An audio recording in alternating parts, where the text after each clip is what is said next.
ਵਾਹਿਗੁਰੂ ਜੀ ਕਾ ਖਾਲਸਾ ਵਾਹਿਗੁਰੂ ਜੀ ਕੀ ਫਤਿਹ। ਮੈਂ ਤੁਹਾਡੀ ਹੋਸਟ ਰੀਤ ਕੌਰ ਨਿਊਜ਼ ਟੀਵੀ 84 ਦੇ ਨਾਲ ਵੀ। ਜਿਸ ਤੁਸੀਂ ਸਾਰੇ ਜਾਣਦੇ ਹੋ ਕਿ ਪਿਛਲੇ ਕੁਝ ਦਿਨਾਂ ਤੋਂ ਅਸੀਂ ਹਿਊਮਨ ਰਾਈਟਸ ਡੇ 10 ਦਸੰਬਰ ਦੇ ਹਵਾਲੇ ਨਾਲ ਉੱਘੀਆਂ ਸ਼ਖਸੀਅਤਾਂ ਦੇ ਨਾਲ ਗੱਲਬਾਤ ਕੀਤੀ ਹੈ। ਅੱਜ ਅਸੀਂ ਪੰਜਾਬ ਵਿੱਚ ਹਿਊਮਨ ਰਾਈਟਸ ਮੂਵਮੈਂਟ ਦੇ ਹਵਾਲੇ ਨਾਲ ਅਹਿਮ ਰੋਲ ਅਦਾ ਕਰਨ ਵਾਲੀ ਸ਼ਖਸੀਅਤ ਲਾਇਰਸ ਫॉर ਹਿਊਮਨ ਰਾਈਟਸ ਦੇ ਆਗੂ ਅਤੇ ਪੰਜਾਬ ਹਰਿਆਣਾ ਹਾਈ ਕੋਰਟ ਦੇ ਸੀਨੀਅਰ ਐਡਵੋਕੇਟ ਸਰਦਾਰ ਨਵਕਿਰਨ ਸਿੰਘ ਜੀ ਨਾਲ ਚੰਡੀਗੜ੍ਹ ਤੋਂ ਗੱਲਬਾਤ ਕਰਨ ਜਾ ਰਹੇ ਹਾਂ, ਜਿਹੜੇ ਕਿ ਇਸ ਵੇਲੇ ਸਾਡੇ ਨਾਲ ਫੋਨ ਲਾਈਨ ਤੇ ਜੁੜ ਚੁੱਕੇ ਨੇ। ਜੀ ਵੀਰ ਜੀ, ਵਾਹਿਗੁਰੂ ਜੀ ਕਾ ਖਾਲਸਾ ਵਾਹਿਗੁਰੂ ਜੀ ਕੀ ਫਤਿਹ। ਵਾਹਿਗੁਰੂ ਜੀ ਕੀ ਫਤਿਹ ਜੀ। ਜੀ ਵੀਰ ਜੀ, ਸਭ ਤੋਂ ਪਹਿਲਾਂ ਤਾਂ ਅਸੀਂ ਵੱਖ-ਵੱਖ ਪੰਥਕ ਮੁੱਦੇ ਦੇ ਉੱਪਰ ਗੱਲਬਾਤ ਕਰਨ ਤੋਂ ਪਹਿਲਾਂ ਅਸੀਂ ਤੁਹਾਡੇ ਵਿਚਾਰ ਜਾਣਨਾ ਚਾਹਾਂਗੇ। ਜਿਸ ਤਰ੍ਹਾਂ ਆਰਮੀ ਪਬਲਿਕ ਸਕੂਲ ਪੇਸ਼ਾਵਰ ਦੇ ਵਿੱਚ 132 ਸਕੂਲ ਸਟੂਡੈਂਟ ਸਮੇਤ 141 ਪ੍ਰਾਣੀਆਂ ਦੀ ਹੱਤਿਆ ਕੀਤੀ ਗਈ ਹੈ, ਜਿਸ ਨਾਲ ਸਾਰੀ ਦੁਨੀਆ ਦੇ ਵਿੱਚ ਇੱਕ ਦਰਦ ਵੀ ਹੈ, ਇੱਕ ਪੀੜ ਵੀ ਹੈ। ਇਸ ਬਾਰੇ ਤੁਸੀਂ ਇਹ ਕਾਫੀ ਨਿੰਦਾਯੋਗ ਘਟਨਾ ਸੀਗੀ, ਇਸ ਬਾਰੇ ਤੁਸੀਂ ਦਰਸ਼ਕਾਂ ਨੂੰ ਕੀ ਕਹਿਣਾ ਚਾਹੋਗੇ? ਐਕਚੁਅਲੀ ਜਿਹੜਾ ਤਾਲਿਬਾਨ ਹੈਗਾ ਉਹਦੀ ਸ਼ੁਰੂ ਤੋਂ ਅਪਰੋਚ ਮੇਰੇ ਮੁਤਾਬਿਕ ਇਹ ਰਹੀ ਹੈ ਕਿ ਲੋਕ ਜਿਹੜੇ ਹੈਗੇ ਨੇ ਉਹ ਸਕੂਲ ਨਾ ਜਾਣ ਤੇ ਪੜ੍ਹਾਈ ਨਾ ਕਰਨ। ਹਾਂਜੀ, ਮੇਰਾ ਖਿਆਲ ਹੈ ਸਾਰਾ ਜਿਹੜਾ ਹੈਗਾ ਇੰਟਰਲਿੰਕ ਹੈਗਾ, ਕਿਉਂਕਿ ਉਹਨਾਂ ਨੂੰ ਇਹ ਪਤਾ ਹੈ ਕਿ ਜੇ ਲੋਕ ਪੜ੍ਹੇ ਲਿਖੇ ਹੋ ਜਾਂਦੇ ਨੇ ਤੇ ਉਹਨਾਂ ਨੂੰ ਅਵੇਅਰਨੈਸ ਆ ਜਾਂਦੀ ਹੈ, ਫਿਰ ਸਵਾਲ ਜਵਾਬ ਕਰਨਾ ਸ਼ੁਰੂ ਕਰ ਦਿੰਦੇ ਨੇ ਜੀ। ਤੇ ਜਿਹੜੇ ਤਾਲਿਬਾਨੀ ਤਰੀਕੇ ਹੈਗੇ ਨੇ, ਹਾਂਜੀ, ਤਰੀਕੇ ਨਾਲ ਇਸਲਾਮ ਨੂੰ ਉਹਨਾਂ ਨੇ ਤਾਲਿਬਾਨਾਈਜੇਸ਼ਨ ਕੀਤੀ ਹੈ, ਹਾਂਜੀ, ਉਹ ਚਾਹੁੰਦੇ ਨਹੀਂ ਹੈ ਕਿ ਲੋਕ ਪੜ੍ਹੇ ਲਿਖੇ ਹੋਣ ਤੇ ਸਾਨੂੰ ਸਵਾਲ ਜਵਾਬ ਕਰਨ। ਸੋ ਇਹ ਬੜੀ ਨਿੰਦਣਯੋਗ ਗੱਲ ਹੈਗੀ ਹੈ। ਹਾਂਜੀ, ਤੇ ਜਿਸ ਤਰੀਕੇ ਨਾਲ ਅਣਮਨੁੱਖੀ ਤਰੀਕੇ ਨਾਲ ਬੱਚਿਆਂ ਨੂੰ ਮਾਰਿਆ ਗਿਆ, ਇਸ ਤੋਂ ਸਾਫ਼ ਜ਼ਾਹਿਰ ਹੁੰਦਾ ਹੈ ਕਿ ਉਹ ਲੋਕ ਜਿਨ੍ਹਾਂ ਨੇ ਇਹ ਕਾਰਾ ਕੀਤਾ ਹੈ ਉਹਨਾਂ ਦੇ ਕੋਈ ਦਿਲ ਨਹੀਂ ਹੈਗੀ ਹੈ, ਦਿਲਾਂ 'ਚ ਕੋਈ ਦਰਦ ਨਹੀਂ ਹੈਗਾ। ਜੀ ਬਿਲਕੁਲ, ਤੇ ਬੜੀ ਮਾੜੀ ਘਟਨਾ ਹੈਗੀ ਹੈ। ਜੀ ਬਿਲਕੁਲ ਬਿਲਕੁਲ। ਤੇ ਵੀਰ ਜੀ, ਹੁਣ ਅਸੀਂ ਪੰਥਕ ਮੁੱਦਿਆਂ ਵੱਲ ਵੀ ਜਾਣੇ। ਜਿਸ ਤਰ੍ਹਾਂ ਸਿੱਖ ਗੁਰਦੁਆਰਾ ਐਕਟ 1925 ਇੱਕ ਅਹਿਮ ਇਤਿਹਾਸਿਕ ਦਸਤਾਵੇਜ਼ ਹੈ, ਜਿਸ ਦੇ ਤਹਿਤ ਭਾਰੀ ਕੁਰਬਾਨੀਆਂ ਤੋਂ ਬਾਅਦ ਇਤਿਹਾਸਿਕ ਗੁਰਦੁਆਰਿਆਂ ਦਾ ਕੰਟਰੋਲ ਸ਼੍ਰੋਮਣੀ ਗੁਰਦੁਆਰਾ ਪ੍ਰਬੰਧਕ ਕਮੇਟੀ ਕੋਲ ਆਇਆ ਸੀ। ਇਸ ਸੰਬੰਧੀ ਤੁਹਾਡੇ ਵੱਲੋਂ ਸੰਪਾਦਕ ਲਈ ਕਿਤਾਬ ਸਿੱਖ ਗੁਰਦੁਆਰਾ ਐਕਟ 1925 ਦਾ 3rd ਐਡੀਸ਼ਨ ਵੀ ਮਾਰਕੀਟ ਦੇ ਵਿੱਚ ਆਇਆ ਹੈ। ਸੰਗਤਾਂ ਲਈ ਕਾਫੀ ਲਾਹੇਵੰਦ ਹੈ। ਤੁਸੀਂ ਇਸ ਕਿਤਾਬ ਬਾਰੇ ਸਾਰੇ ਦਰਸ਼ਕਾਂ ਨੂੰ ਕੀ ਕਹਿਣਾ ਚਾਹੋਗੇ? ਇਹ ਜਿਹੜੀ ਬੁੱਕ ਪ੍ਰਿੰਟ ਹੋਈ ਹੈ, ਜਿਹੜੀ ਹੁਣ 3rd ਐਡੀਸ਼ਨ ਅਵੇਲੇਬਲ ਹੋਈ ਹੈ ਜੀ, ਇਹਦੇ ਵਿੱਚ ਸਾਰਾ ਪੁਰਾਣਾ ਇਤਿਹਾਸ ਕਿਸ ਤਰੀਕੇ ਦੇ ਨਾਲ ਜਿਹੜਾ ਹੈਗਾ ਗੁਰਦੁਆਰਿਆਂ ਦੀ ਸੇਵਾ ਸੰਭਾਲ ਦੀ ਲੜਾਈ ਵਾਸਤੇ ਜਿਹੜੇ ਹੈਗਾ ਕੌਮ ਨੇ ਲੜਾਈ ਲੜੀ ਤੇ ਫਿਰ ਕਿਵੇਂ ਕਾਨੂੰਨ ਬਣਾਇਆ ਗਿਆ ਜੀ, ਤੇ ਉਸ ਕਾਨੂੰਨ ਦੇ ਥੱਲੇ ਕਿਸ ਤਰੀਕੇ ਨਾਲ ਗੁਰਦੁਆਰਿਆਂ ਨੂੰ ਮੈਨੇਜ ਕਰਨ ਦੀ ਜਿਹੜੀ ਹੈਗੀ ਹੈ ਪਾਵਰ ਸਿੱਖ ਕਮਿਊਨਿਟੀ ਨੂੰ ਦਿੱਤੀਆਂ ਗਈਆਂ, ਉਹ ਸਾਰੀਆਂ ਅੰਕਿਤ ਹੈਗੀ ਹੈ ਜੀ। ਤੇ ਟਾਈਮ ਟੂ ਟਾਈਮ ਕਿਵੇਂ ਲਾਅ ਇਵੋਲਵ ਹੋਇਆ, ਕਿਵੇਂ ਉਹ ਸਾਰੀ ਜਜਮੈਂਟਸ ਜਿਹੜੀਆਂ ਡਿਸਾਈਡ ਕਰਦੀਆਂ ਨੇ ਵੀ ਸਿੱਖ ਗੁਰਦੁਆਰਿਆਂ ਦੇ ਕੀ ਹੱਕ ਨੇ, ਸਿੱਖ ਕੌਣ ਹੈਗਾ, ਈਵਨ ਦੀ ਡੈਫੀਨੇਸ਼ਨ ਵੀ ਜਿਹੜੀ ਹੈਗੀ ਹੈ ਉਹ ਜਦੋਂ ਹਾਈ ਕੋਰਟ ਨੇ ਡਿਸਾਈਡ ਕੀਤੀ, ਉਹ ਵੀ ਇਸ ਤਰ੍ਹਾਂ ਹੀ ਡਿਫਾਈਨ ਕੀਤੀ ਗਈ ਵੀ ਇਹਦੇ ਵਿੱਚ ਸਿੱਖ ਦੀ ਡੈਫੀਨੇਸ਼ਨ ਕੀ ਦਿੱਤੀ ਗਈ ਹੈ, ਪਹਿਰੇਦਾਰੀ ਸਿੱਖ ਕੌਣ ਹੈ, ਉਹਦੀ ਡੈਫੀਨੇਸ਼ਨ ਵੀ ਇਹਦੇ ਵਿੱਚ ਦਿੱਤੀ ਗਈ ਹੈ। ਤਾਂ ਬੜਾ ਹੀ ਇੱਕ ਚੰਗਾ ਐਕਟ ਹੈਗਾ ਜਿਹਦੇ ਵਿੱਚ ਸਾਰਾ ਹਿਸਟੋਰੀਕਲ ਬੈਕਗਰਾਉਂਡ ਵੀ ਹੈਗੀ ਹੈ ਤੇ ਲੀਗਲ ਬੈਕਗਰਾਉਂਡ ਵੀ ਹੈਗੀ ਹੈ ਜੀ ਜੀ। ਤੇ ਵੀਰ ਜੀ, ਜਿਸ ਤਰ੍ਹਾਂ RSS ਵੱਲੋਂ ਅੱਜ ਕੱਲ੍ਹ ਧਰਮ ਪਰਿਵਰਤਨ ਲਹਿਰ ਬੜੇ ਜ਼ੋਰਾਂ ਸ਼ੋਰਾਂ ਨਾਲ ਚੱਲ ਰਹੀ ਹੈ। ਪਹਿਲਾਂ ਆਗੇ ਦੇ ਵਿੱਚ ਉਹਨਾਂ ਨੇ 250 ਮੁਸਲਮਾਨਾਂ ਨੂੰ ਹਿੰਦੂਇਜ਼ਮ ਦੇ ਵਿੱਚ ਕਨਵਰਟ ਕੀਤਾ ਸੀ, ਤੇ ਹੁਣ ਅਲੀਗੜ੍ਹ ਦੇ ਵਿੱਚ ਵੀ ਉਹ ਕ੍ਰਿਸਮਸ ਦੇ ਮੌਕੇ 5000 ਈਸਾਈਆਂ ਤੇ ਮੁਸਲਮਾਨਾਂ ਨੂੰ ਹਿੰਦੂ ਬਣਾਉਣ ਦੀ ਤਿਆਰੀ ਦੇ ਵਿੱਚ ਹਨ। ਇਸ ਬਾਰੇ ਤੁਸੀਂ ਕੀ ਵਿਚਾਰ ਰੱਖਦੇ ਹੋ? ਦੇਖੋ, ਇਸ ਤਰ੍ਹਾਂ ਹੈ ਕਿ ਬੜੇ ਲੰਬੇ ਸਮੇਂ ਤੋਂ ਜਿਹੜਾ ਹੈਗਾ ਹਿੰਦੁਸਤਾਨ ਦੇ ਇਤਿਹਾਸ ਵਿੱਚ ਲੋਕ ਆਪਣਾ ਧਰਮ ਜਿਹੜੇ ਹੈ ਉਹ ਸਮੇਂ ਦੇ ਜਿਹੜੇ ਹੁਕਮਰਾਨ ਨੇ ਉਹਦੇ ਮੁਤਾਬਿਕ ਉਹ ਚੇਂਜ ਕਰਦੇ ਰਹੇ ਨੇ। ਉਹ ਜਿਹੜਾ ਚੇਂਜ ਹੁੰਦਾ ਰਿਹਾ, ਕੁਛ ਤਾਂ ਜਿਹੜੇ ਨੇ ਧੱਕੇ ਨਾਲ ਵੀ ਧਰਮ ਬਦਲਾਇਆ ਗਿਆ, ਕੁਛ ਉਹਨਾਂ ਨੂੰ ਇਹ ਲੱਗਿਆ ਵੀ ਜਦੋਂ ਸਟੇਟ ਦਾ ਰਿਲੀਜਨ ਹੈਗਾ ਤੇ ਸਟੇਟ ਦਾ ਰਿਲੀਜਨ ਅਡਾਪਟ ਕਰਨ ਨਾਲ ਸਾਨੂੰ ਰਾਇਤਾਂ ਮਿਲਣਗੀਆਂ, ਤੇ ਉਸ ਹਿਸਾਬ ਨਾਲ ਉਹ ਵੀ ਚੇਂਜ ਹੁੰਦੇ ਰਹੇ ਜੀ। ਤੇ ਪਿਛਲੇ ਸਮਿਆਂ ਦੇ ਵਿੱਚ ਕਾਫੀ ਜਿਹੜਾ ਹੈਗਾ ਕ੍ਰਿਸਚੈਨਿਟੀ ਵੱਲ ਵੀ ਜਿਹੜੇ ਦਲਿਤ ਹੈਗੇ ਨੇ, ਹਿੰਦੂ ਸਮਾਜ ਦੇ ਦਲਿਤ ਲੋਕ ਜਿਨ੍ਹਾਂ ਨੂੰ ਹਿੰਦੂ ਸਮਾਜ ਜਿਹੜਾ ਹੈਗਾ ਮਾਨ ਸਤਿਕਾਰ ਨਹੀਂ ਦਿੰਦਾ, ਕਿਉਂਕਿ ਜਿਹੜੀ ਮਨੂਵਾਦੀ ਨੀਤੀਆਂ ਦੇ ਵਿੱਚ ਉਹਨਾਂ ਨੂੰ ਧਰਕਾਰਿਆ ਗਿਆ, ਮੰਦਿਰਾਂ 'ਚ ਨਹੀਂ ਵੜਨ ਦਿੰਦੇ। ਹਾਂਜੀ। ਤੇ ਉਸ ਕਰਕੇ ਉਹ ਕਾਫੀ ਇੱਕ ਵੱਡੀ ਸੰਖਿਆ ਵਿੱਚ ਦਲਿਤ ਲੋਕ ਜਿਹੜੇ ਹੈਗੇ ਨੇ ਉਹ ਵੱਖ-ਵੱਖ ਸੂਬਿਆਂ ਦੇ ਵਿੱਚ ਉਹ ਕ੍ਰਿਸਚੀਅਨ ਬਣੇ। ਹਾਂਜੀ। ਤੇ ਮੁਸਲਮਾਨ ਦੀ ਤਾਂ ਬੈਕਗ੍ਰਾਉਂਡ ਬੜੀ ਪੁਰਾਣੀ ਹੈ, ਲੇਕਿਨ ਕ੍ਰਿਸਚੀਅਨ ਦੀ ਜਿਹੜੀ ਔਨ ਗੋਇੰਗ ਪ੍ਰੋਸੈਸ ਹੈਗਾ। ਹਾਂਜੀ। ਸੋ ਹੁਣ ਜਿਹੜੀ ਬੀਜੇਪੀ ਪਾਰਟੀ ਪਾਵਰ 'ਚ ਆਈ ਹੈ ਤੇ ਉਹਨਾਂ ਦੀ ਪਹਿਲੀ ਵਾਰੀ ਸਟੇਟਮੈਂਟ ਆਈ ਹੈ ਜੀ ਕਿ 800 ਸਾਲਾਂ ਬਾਅਦ ਇੱਕ ਹਿੰਦੂ ਸਰਕਾਰ ਜਿਹੜੀ ਹੈ ਉਹ ਦਿੱਲੀ ਦਰਬਾਰ ਦੇ ਉੱਤੇ ਸੁਸ਼ੋਭਿਤ ਹੋਈ ਹੈ ਜੀ।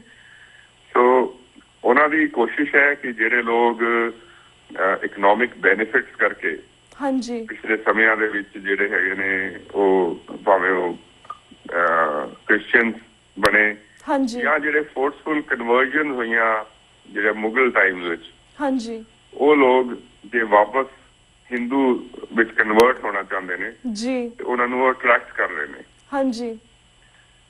ਸੋ ਜਿਹੜਾ ਹੈਗਾ ਇੱਕ ਜਿਹੜਾ ਗਰੀਬ ਆਦਮੀ ਹੈ ਉਹਦੇ ਲਈ ਧਰਮ ਦਾ ਸਭ ਤੋਂ ਵੱਡਾ ਇੱਕ ਮੇਨ ਜਿਹੜੀ ਪ੍ਰੋਬਲਮ ਹੈਗੀ ਹੈ ਕਿ ਧਰਮ ਤੋਂ ਉੱਤੇ ਉਹਨਾਂ ਦਾ ਪੈਸਾ ਹੈਗਾ। ਹਾਂਜੀ ਜੀ। ਕੌਣ ਸਹੂਲਤਾਂ ਦੇਗਾ, ਕਿੱਥੋਂ ਉਹਨਾਂ ਨੂੰ ਬੈਟਰਮੈਂਟ ਉਹਨਾਂ ਦੀ ਹੋ ਸਕਦੀ ਹੈ, ਉਸ ਧਰਮ ਵੱਲੋਂ ਅਟਰੈਕਟ ਹੁੰਦੇ ਨੇ। ਹਾਂਜੀ।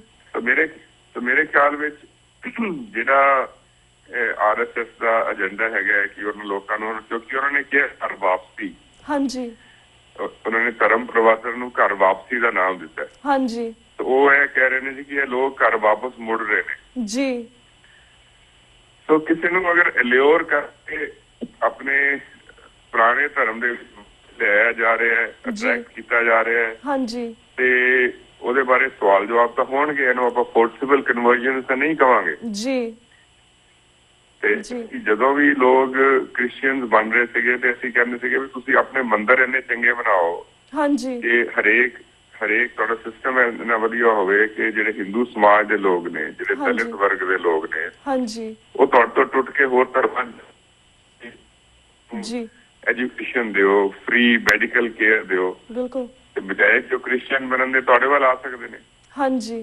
ਤੇ ਤੁਹਾਡਾ ਧਰਮ ਹੀ ਇੰਨਾ ਅੱਛਾ ਹੋਣਾ ਚਾਹੀਦਾ ਕਿ ਲੋਕ ਤੁਹਾਡੇ ਵੱਲ ਅਟਰੈਕਟ ਹੋ। ਬਿਲਕੁਲ। ਹਾਂਜੀ। ਤੋ ਇਹ ਠੀਕ ਹੈ ਕਿ ਇਹ ਜਿਹੜਾ ਸਾਰਾ ਇੱਕ ਸਿਸਟਮ ਚੱਲ ਰਿਹਾ ਹੈਗਾ ਲੋਕਾਂ ਨੂੰ ਘਰ ਵਾਪਸੀ ਦੇ ਨਾਂ ਤੇ ਆਪਣੇ ਧਰਮ ਵੱਲ ਅਟਰੈਕਟ ਕਰਨ ਦਾ। ਹਾਂਜੀ। ਕਾਨੂੰਨ ਦੀ ਨਜ਼ਰਾਂ ਚ ਇਹਨੂੰ ਆਪਾਂ ਗੈਰ ਕਾਨੂੰਨੀ ਨਹੀਂ ਕਹਿ ਸਕਾਂਗੇ, ਕਿਉਂਕਿ ਤਾਂ ਹੀ ਜਿਹੜੀ ਬੀਜੇਪੀ ਬਾਰ-ਬਾਰ ਇਹ ਕਹਿ ਰਹੀ ਹੈ ਜੀ ਕਿ ਤੁਸੀਂ ਕਾਨੂੰਨ ਪਾਸ ਕਰ ਦਿਓ, ਯੂਪੀ ਗਵਰਨਮੈਂਟ ਕਾਨੂੰਨ ਪਾਸ ਕਰ ਦਿਓ ਵੀ ਇਹ ਕਨਵਰਜਨ ਇਲੀਗਲ ਹੈ। ਹਾਂਜੀ। ਤੇ ਮੇਰੇ ਮੁਤਾਬਿਕ ਕਾਨੂੰਨੀ ਨਜ਼ਰੀਏ ਨਾਲ ਇਹ ਕੋਈ ਗੈਰ ਕਾਨੂੰਨੀ ਕੰਮ ਨਹੀਂ ਹੈ। ਫੋਰਸਿਬਲ ਕਨਵਰਜਨ ਤਾਂ ਜਿਹੜੀ ਗੈਰ ਕਾਨੂੰਨੀ ਹੋ ਸਕਦੀ ਹੈ, ਬਟ ਜੇ ਕੋਈ ਬੰਦਾ ਕਹੇ ਮੈਂ ਆਪਣਾ ਧਰਮ ਛੱਡ ਕੇ ਦੂਸਰੇ ਧਰਮ ਜਾ ਰਿਹਾ ਜੀ, ਇਹਦੇ ਵਿੱਚ ਕਾਨੂੰਨ ਦੀ ਉਲੰਘਣਾ ਕੋਈ ਨਹੀਂ ਹੋ ਰਹੀ ਜੀ। ਬਟ ਇਹ ਡੈਫੀਨੇਟਲੀ ਹੈਗਾ ਕਿ ਬੀਜੇਪੀ ਚਾਹੁੰਦੀ ਹੈ ਕਿ ਜਿਹੜਾ ਹੈਗਾ ਇੱਕ ਹਿੰਦੂ ਰਾਸ਼ਟਰ ਦੀ ਸਥਾਪਨਾ ਹੋਵੇ। ਹਾਂਜੀ। ਹੁਣ ਉਸ ਹਿੰਦੂ ਰਾਸ਼ਟਰ ਦੀ ਸਥਾਪਨਾ ਦੇ ਵਿੱਚ ਜਿਹੜੇ ਘੱਟ ਗਿਣਤੀ ਲੋਕ ਨੇ ਜਾਂ ਜਿਹੜੇ ਹੋਰ ਮਜ਼ਹਬ ਦੇ ਲੋਕ ਨੇ ਹਾਂਜੀ ਉਹ ਆਉਣ ਵਾਲੇ ਸਮੇਂ ਵਿੱਚ ਜੀ ਡਿਪੈਂਡ ਕਰੇਗਾ। ਹਾਂਜੀ। ਕਨਵਰਜਨ ਦੇ ਇਨਸੀਡੈਂਟ ਤੋਂ ਲੋਕਾਂ ਨੂੰ ਇੱਕ ਇੰਡੀਕੇਸ਼ਨ ਮਿਲ ਰਹੀ ਹੈ ਕਿ ਆਉਣ ਵਾਲਾ ਸਮਾਂ ਸ਼ਾਇਦ ਇੱਥੇ ਡਿਸਕ੍ਰਿਮੀਨੇਟਿਵ ਪਾਲਿਸੀ ਚੱਲੇ ਜੀ। ਐਂਡ ਆਮ ਸੌਰੀ ਵੀਰ ਜੀ, ਵਿੱਚ ਤੁਹਾਡੀ ਆਵਾਜ਼ ਵੀ ਕੱਟ ਰਹੀ ਸੀ, ਸੋ ਪਲੀਜ਼ ਅਗਰ ਤੁਸੀਂ ਸਪੀਕਰ ਫੋਨ ਤੇ ਹੋ ਤਾਂ ਫੋਨ ਤੇ ਆ ਜਾਓ। ਐਂਡ ਆਲਸੋ ਜਿਸ ਤਰ੍ਹਾਂ ਤੁਸੀਂ ਗੱਲ ਕੀਤੀ ਕਾਨੂੰਨ ਦੀ, ਪਰ ਜਿਸ ਤਰ੍ਹਾਂ ਆਰਟੀਕਲ 25 ਦੇ ਵਿੱਚ ਇੰਡੀਆ ਦਾ ਕਾਨੂੰਨ ਹੀ ਇਹ ਦੱਸਦਾ ਕਿ ਜਿਹੜੇ ਈਵਨ ਸਿੱਖਸ ਨੇ ਉਹ ਵੀ ਹਿੰਦੂ ਨੇ, ਉਹ ਵੀ ਹਿੰਦੂ ਦਰਸਾਉਂਦੇ ਨੇ ਸਿੱਖਾਂ ਨੂੰ। But do you think we are Hindus ਅਗਰ ਕਾਨੂੰਨ ਦੇ ਹਿਸਾਬ ਨਾਲ ਚੱਲੀਏ? ਆਲਸੋ ਜਿਹੜਾ ਵਾ ਕੈਪਟਨ ਅਮਰਿੰਦਰ ਸਿੰਘ ਨੇ ਵੀ ਇਹ ਗੱਲ ਕੀਤੀ ਮੀਡੀਆ ਦੇ ਵਿੱਚ ਲਾਸਟ ਫਿਊ ਡੇਜ਼ ਦੇ ਵਿੱਚ, ਕਿਹੜਾ ਆਰਟੀਕਲ 25 ਉਸਨੂੰ ਚੇਂਜ ਕਰਨ ਦੀ ਲੋੜ ਹੀ ਨਹੀਂ ਹੈਗੀ, ਬਿਕੋਜ਼ ਜਿਹੜਾ ਸਿੱਖ ਧਰਮ ਹੈ 500 ਸਾਲ ਪੁਰਾਣਾ। ਇਸ ਤੋਂ ਪਹਿਲੇ ਸਾਡੇ ਪੂਰਵਜ ਸੀਗੇ ਜਾਂ ਫਿਰ ਸਾਡੇ ਐਨਸੈਸਟਰ ਸੀ, ਸਾਰੇ ਹਿੰਦੂ ਸੀਗੇ। ਤੁਸੀਂ ਇਸ ਆਰਟੀਕਲ ਨੂੰ ਕਿਵੇਂ ਵੇਖਦੇ ਹੋ? ਆਲਸੋ ਸਟੇਟਮੈਂਟ ਬਾਰੇ ਤੁਸੀਂ ਕੀ ਕਹਿਣਾ ਚਾਹੋਗੇ? ਦੇਖੋ, ਇੱਕ ਤਾਂ ਜਦੋਂ ਆਪਾਂ ਆਰਟੀਕਲ 25 ਦੀ ਗੱਲ ਕਰਦੇ ਹਾਂ, ਆਰਟੀਕਲ 25 ਪੂਰੇ ਦਾ ਪੂਰਾ ਜਿਹੜਾ ਡਿਸਕ੍ਰਿਮੀਨੇਟਿਵ ਨਹੀਂ ਹੈਗਾ ਜੀ, ਕਿਉਂਕਿ ਐਸੇ ਆਰਟੀਕਲ ਦੇ ਵਿੱਚ ਸਿੱਖਾਂ ਨੂੰ ਰਾਈਟ ਦਿੱਤੀ ਗਈ ਹੈ ਕਿ they can wear and carry kirpan. ਜਦੋਂ ਅਸੀਂ ਧਾਰਾ 25 ਦੀ ਅਮੈਂਡਮੈਂਟ ਦੀ ਗੱਲ ਕਰਦੇ ਹਾਂ ਉਦੋਂ ਸਾਨੂੰ ਪਤਾ ਹੋਣਾ ਚਾਹੀਦਾ ਵੀ ਧਾਰਾ 25 ਦੀ ਪੂਰੀ ਦੀ ਅਮੈਂਡਮੈਂਟ ਦੀ ਲੋੜ ਨਹੀਂ ਹੈ। ਹਾਂਜੀ। ਜਿਹੜਾ ਉਹ ਪਾਰਟ ਆਫ ਧਾਰਾ 25 ਹੈ ਜਿਹੜਾ ਇਹ ਕਹਿੰਦਾ ਜੀ ਕਿ ਜੈਨ ਬੋਧੀ ਤੇ ਸਿੱਖ ਜਿਹੜੇ ਨੇ ਉਹ ਵੀ ਹਿੰਦੂ, ਉਹਨਾਂ ਉੱਤੇ ਵੀ ਹਿੰਦੂ ਦੇ ਜਿਹੜੇ ਹੈਗੇ ਨੇ ਉਹ ਹਿੰਦੂ ਗਿਣੇ ਜਾਣਗੇ ਕਾਨੂੰਨ ਦੇ ਵਿੱਚ ਜੀ। ਉਹਦੀ ਦੋ ਇੰਟਰਪ੍ਰੀਟੇਸ਼ਨ ਹੈ। ਕੁਝ ਤਾਂ ਲੋਕ ਇਹ ਕਹਿੰਦੇ ਨੇ ਵੀ ਇਹ ਇਸ ਕਰਕੇ ਲਿਖਿਆ ਗਿਆ ਵੀ ਕਿਉਂਕਿ ਇਹ ਤਿੰਨੋਂ ਰਿਲੀਜਨ ਜਿਹੜੇ ਨੇ ਹਾਂਜੀ ਇਹ ਹਿੰਦੂਇਜ਼ਮ ਵਿੱਚੋਂ ਨਿਕਲੇ ਤੇ ਉਸ ਤੋਂ ਬਾਅਦ ਜਿਹੜੇ ਲਾਜ਼ ਇੰਡੀਆ ਦੇ ਵਿੱਚ ਬਣੇ ਹੋਏ ਨੇ ਉਹ ਤਿੰਨੋਂ ਨੂੰ ਇਹ ਲਾਜ਼ ਜਿਹੜੇ ਨੇ ਉਹ ਲਾਗੂ ਹੋਣਗੇ ਬਿਕੋਜ਼ ਇਹ ਲਾਜ਼ ਉਹਨਾਂ ਮੁਤਾਬਿਕ ਠੀਕ ਨੇ, ਉਹਨਾਂ ਦੇ ਧਰਮ ਨੂੰ ਕੋਈ ਜਿਹੜਾ ਹੈਗਾ ਉੱਤੇ ਖਤਰਾ ਨਹੀਂ ਹੈ। ਹਾਂਜੀ। ਤਾਂ ਕੁਝ ਲੋਕ ਤਾਂ ਇਹਦੀ ਇਹ ਇੰਟਰਪ੍ਰੀਟੇਸ਼ਨ ਕਰਦੇ ਨੇ, ਕੁਝ ਲੋਕ ਇਹਦੀ ਇੰਟਰਪ੍ਰੀਟੇਸ਼ਨ ਇਹ ਕਰਦੇ ਨੇ ਕਿ ਸਾਨੂੰ ਹਿੰਦੂ ਕਿਹਾ ਗਿਆ ਜੀ। ਤਾਂ ਹਿਸਟੋਰੀਕਲੀ ਥਿੰਕਿੰਗ ਜਿਹੜਾ ਹੈਗਾ ਇਹਦੇ ਵਿੱਚ ਕੋਈ ਦੋ ਰਾਇਆ ਨਹੀਂ ਹਾਂਜੀ ਕਿ ਸਿੱਖ ਧਰਮ ਜਿਹੜਾ ਹੈਗਾ ਹਿੰਦੂ ਧਰਮ ਦੇ ਵਿੱਚੋਂ ਹੀ ਨਿਕਲਿਆ। ਇਹਦੇ ਵਿੱਚ ਕੋਈ ਜਿਹੜੀ ਹੈ ਗਲਤ ਗੱਲ ਨਹੀਂ ਹੈ। ਪਰ ਇਹ ਕਹਿਣਾ ਕਿ ਅਸੀਂ ਹਿੰਦੂ ਹਾਂ ਕਿਉਂਕਿ ਜਦੋਂ ਅਸੀਂ ਹਿੰਦੂ ਧਰਮ ਤੋਂ ਤੋੜ ਵਿਛੋੜਾ ਕਰਕੇ ਸਿੱਖ ਧਰਮ ਦੇ ਵਿੱਚ ਆ ਗਏ ਹਾਂਜੀ ਤੇ ਕਰਮ ਕਾਂਡਾਂ ਤੋਂ ਸਾਨੂੰ ਗੁਰੂਆਂ ਨੇ ਜਿਹੜਾ ਹੈਗਾ ਦੂਰ ਕੀਤਾ, ਉਸ ਤੋਂ ਬਾਅਦ ਸਾਨੂੰ ਇਹ ਕਹਿਣਾ ਹੈ ਕਿ ਕਿਉਂਕਿ ਹਿੰਦੂ ਵਿੱਚੋਂ ਨਿਕਲੇ ਨੇ ਇਸ ਕਰਕੇ ਹਿੰਦੂ ਕਹੇ ਜਾ ਸਕਦੇ ਨੇ ਤੇ ਹਿੰਦੂ ਕਾਨੂੰਨ ਲਾਗੂ ਹੋਏਗਾ, ਇਹ ਮੇਰੇ ਖਿਆਲ ਆਰਬਿਟਰੀ ਤੇ ਡਿਸਕ੍ਰਿਮੀਨੇਟਿਵ ਹੈਗਾ।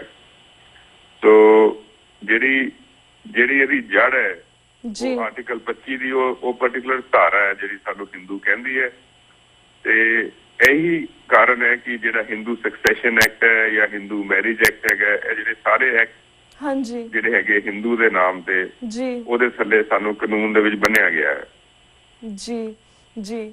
Tarveer ji, like I understand that how you explained that Article 25 also stated that कि जिस तरह we are allowed to carry the kirpan and अपनी identity ਨੂੰ ਅਸੀਂ ਜਾ ਸਕਦੇ ਹਾਂ any like courts ਜਾਂ ਫਿਰ parliament ਦੇ ਅੰਦਰ, ਪਰ like it's been it happened ਕਿ ਪਿਛਲੇ like ਕੁਝ ਸਾਲ ਪਹਿਲਾਂ ਜਦੋਂ ਸਰਦਾਰ ਸਿਮਰਨਜੀਤ ਸਿੰਘ ਮਾਨ ਗਏ ਸੀਗੇ ਪਾਰਲੀਮੈਂਟ ਦੇ ਅੰਦਰ ਆਪਣੀ ਕਿਰਪਾਨ ਲੈ ਕੇ ਜਾਣਾ ਚਾਹੁੰਦੇ ਸੀਗੇ, he wasn't allowed, so that's the reason ਜਿਹੜੇ ਆਰਟੀਕਲਸ ਨੇ ਜਾਂ ਸਭ ਕੁਝ ਬੰਦ ਹੈ। I think ਇੰਡੀਅਨ ਗਵਰਨਮੈਂਟ ਆਪਣੇ ਹਿਸਾਬ ਦੇ ਨਾਲ ਹੀ ਇਸ ਨੂੰ ਬਣਾਉਂਦੀ ਹੈ। ਸੋ and like even ਇਸ article ਦੇ ਵਿੱਚ ਦੱਸਿਆ ਗਿਆ ਹੈ ਕਿ a lot of ਸਾਡੀ ਸਿੱਖ ਸ਼ਖਸੀਅਤਾਂ ਨੇ they do not agree with this article, that's why we asked this question, but thank you so much ਕਿ ਤੁਸੀਂ ਆਪਣੇ ਵਿਚਾਰ ਸਾਡੇ ਦਰਸ਼ਕਾਂ ਨਾਲ ਸਾਂਝੇ ਕੀਤੇ how you felt about it, and also we have like a 1.5 minute left, so I would like to ask you one last question ਕਿ ਜਿਸ ਤਰ੍ਹਾਂ ਆਸ਼ੂਤੋਸ਼ ਦੀ ਡੈਡ ਬਾਡੀ ਨੂੰ ਲੈ ਕੇ ਪੰਜਾਬ ਹਰਿਆਣਾ ਹਾਈ ਕੋਰਟ ਵੱਲੋਂ ਦਖਲਅੰਦਾਜ਼ੀ ਕੀਤੀ ਗਈ ਸੀ ਪਹਿਲਾਂ, ਪਰ ਹੁਣ ਉਸਦੀ ਕ੍ਰੀਮੇਸ਼ਨ ਤੇ ਜਿਸ ਤਰ੍ਹਾਂ 9 ਫਰਵਰੀ ਤੱਕ ਸਟੇ ਲਗਾ ਦਿੱਤੀ ਗਈ ਹੈ।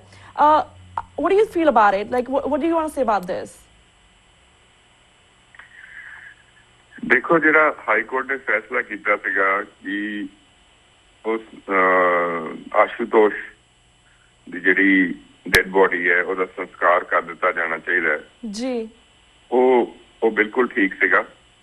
ਲੇਕਿਨ ਜਿਨ੍ਹਾਂ ਲੋਕਾਂ ਨੇ ਚੈਲੰਜ ਕੀਤਾ, ਇੱਕ ਤਾਂ ਉਹਦੇ ਬੇਟੇ ਨੇ ਚੈਲੰਜ ਕੀਤਾ ਕਿ ਮੈਨੂੰ ਇਖਤਿਆਰ ਦਿੱਤਾ ਜਾਣਾ ਚਾਹੀਦਾ ਸੰਸਕਾਰ ਕਰਨ ਦਾ ਹਾਂਜੀ।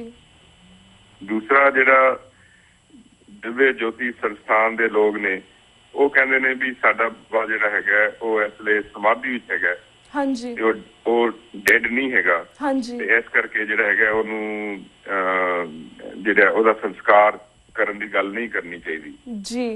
ਸੋ ਦੇਰ ਇਜ਼ ਅ ਕੰਟਰੋਵਰਸੀ ਕਿਉਂਕਿ ਇਹ ਤਾਂ ਸਾਰੀ ਦੁਨੀਆ ਨੂੰ ਪਤਾ ਹੈ ਕਿ ਜਦੋਂ ਦਿਵਯ ਜੋਤੀ ਸੰਸਥਾਨ ਵਾਲਿਆਂ ਨੂੰ ਇਹ ਕਿਹਾ ਗਿਆ ਵੀ ਜੇ ਤੁਹਾਡਾ ਬਾਬਾ ਸਮਾਧੀ 'ਚ ਹੈਗਾ ਹਾਂਜੀ ਤੇ ਐਟਲੀਸਟ ਉਹਦੀ ਕੋਈ ਫੋਟੋ ਦਿਖਾ ਦਿਓ, ਕੋਈ ਵੀਡੀਓ ਦਿਖਾ ਦਿਓ, ਵੀਡੀਓ ਉਹਦੀ ਬਣਾਉਣੀ ਤਾਂ ਗੈਰ ਕਾਨੂੰਨੀ ਨਹੀਂ, ਉਹਦੇ ਨਾਲ ਸਮਾਧੀ ਨਹੀਂ ਟੁੱਟ ਸਕਦੀ ਜੀ, ਤੇ ਉਸ ਚੀਜ਼ ਦਾ ਉਹਨਾਂ ਕੋਲ ਜਵਾਬ ਨਹੀਂ ਸੀਗਾ। ਸੋ ਹਰੇਕ ਬੰਦੇ ਦੀ ਆਪਣੀ ਆਪਣੀ ਆਸਥਾ ਹੈਗੀ ਹੈ ਹਾਂਜੀ, ਤੇ ਹਰੇਕ ਬੰਦਾ ਆਪਣੇ ਕਿਉਂਕਿ ਇੰਡੀਆ ਦੇ ਵਿੱਚ ਹਰੇਕ ਸ਼ਖਸ ਨੂੰ ਆਪਣੇ ਮਜ਼ਹਬ ਦੇ ਮੁਤਾਬਿਕ ਜੀਣ ਦਾ ਇਖਤਿਆਰ ਹੈ ਜੀ। ਬਿਲਕੁਲ। ਤੇ ਵੀਰ ਜੀ ਹਾਂਜੀ ਵੀਰ ਜੀ like I'm sorry to cut you off but like we have few seconds left, I just like to ask you ਜਿਸ ਤਰ੍ਹਾਂ ਤੁਸੀਂ ਗੱਲ ਕੀਤੀ ਆ ਕਿ ਇਹਨਾਂ ਦੀ ਜਿਹੜੀ ਬਾਡੀ ਆ ਉਹਨਾਂ ਨੂੰ ਸੰਸਕਾਰ ਕਰਨਾ ਚਾਹੀਦਾ, ਪਰ ਡੋਂਟ ਯੂ ਥਿੰਕ ਕਿ ਜਿਹੜੀ ਪੰਜਾਬ ਹਰਿਆਣਾ ਹਾਈ ਕੋਰਟ ਸੀਗੀ ਉਹਨਾਂ ਨੂੰ ਇਹ ਵੀ ਆਰਡਰ ਦੇਣਾ ਚਾਹੀਦਾ ਸੀ ਕਿਉਂਕਿ ਅਨਨੈਚੁਰਲ ਡੈਥ ਹੋਈ ਸੀ ਕਿ ਇਸ ਬਾਡੀ ਦਾ ਪੋਸਟਮਾਰਟਮ ਹੋਣਾ ਚਾਹੀਦਾ ਸੀਗਾ ਪਹਿਲਾਂ ਸੰਸਕਾਰ ਕਰਨ ਤੋਂ ਪਹਿਲਾਂ? What do you think about that? ਉਹ ਦੇਖੋ ਜੇ ਤਾਂ ਐਲੀਗੇਸ਼ਨ ਹੋਣ ਵੀ ਕਿਤੇ ਮਰਡਰ ਦੇ ਚਾਰਜਿਸ ਹੋਣ ਦੇ ਖਿਲਾਫ ਫਿਰ ਤਾਂ ਪੋਸਟਮਾਰਟਮ ਜ਼ਰੂਰੀ ਹੁੰਦਾ ਜੀ।